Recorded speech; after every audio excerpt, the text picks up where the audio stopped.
Dark Souls is one of the finest games I've ever had the opportunity to play, and essentially restored a lot of my high hopes for the direction of modern gaming. It's one of the few popular games in recent memory that placed a core emphasis on exploration, experimentation, and raw technical skill in its game system.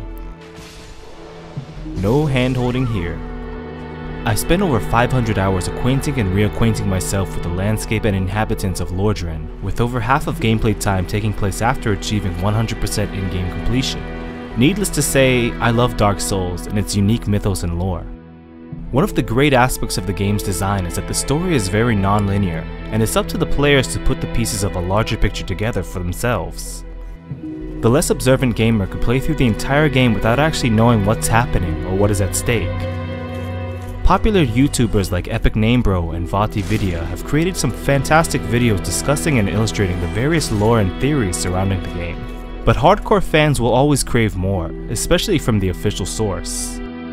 Despite its popularity, there hasn't been much out there to satiate the demands of the fanbase for a deeper look and understanding into the world of Dark Souls. The collector's edition came with a small art book that houses some great pictures of NPCs and enemies, even some that wouldn't appear until the Artorias of the Abyss DLC, but it was just a small sample of the world of Lordran, more of an appetizer than anything else. The official strategy guide contains a plethora of essential information on the game, but it's information in regards to the game's system. Any talk of the story is kept to a bare minimum, and the book is pretty much devoid of any real artwork, save for in-game character models and maps.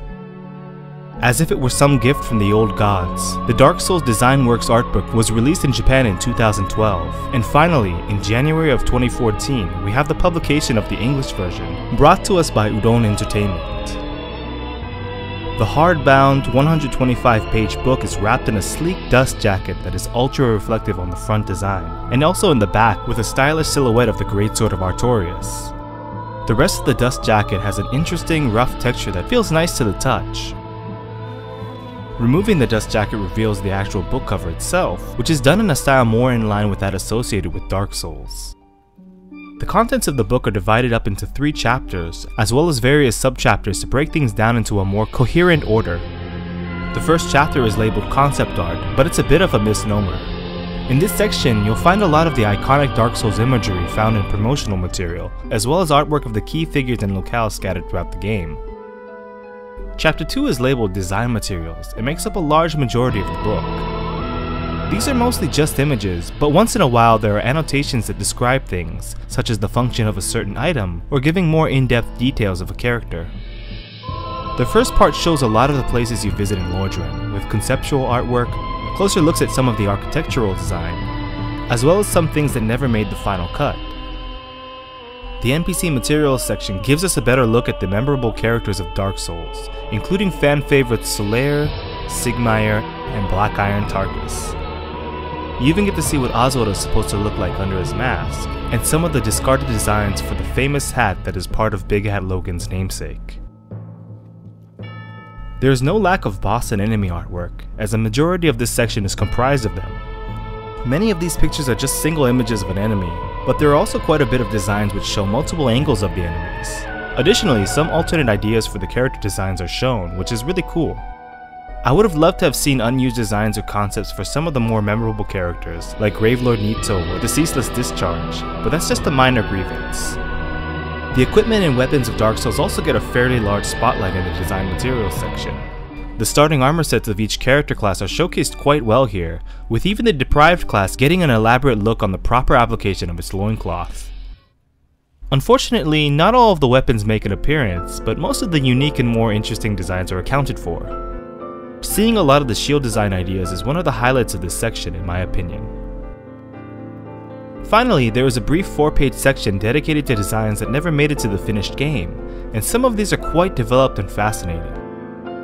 The Artorias design, as any fan knows well, was eventually used quite prominently in the previously mentioned DLC. The last chapter is a 10-page long interview where several designers talk about how the locations, characters, and equipment came to be, as well as other topics such as some of the problems that sprung up along development. I won't spoil anything here, but the whole interview is interesting and gives the reader a peek into the creative process of one of the most original and celebrated games of all time.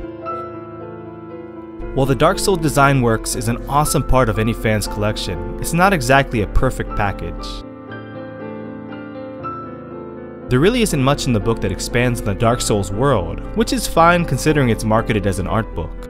The interview is great, but a tad bit on the short side, and there aren't really any big revelations contained within it, especially to a hardcore fan who follows the lore closely.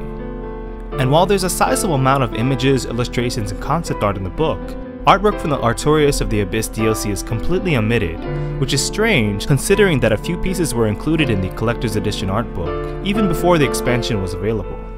There are also some pictures found in the Collector's Edition art book that depict characters from the normal game that are absent from design works, such as the Great Wolf Sif. All in all though, I'm very happy to include this book in my collection, and I highly recommend it for any serious fan of the game, or anyone who loves dark fantasy art.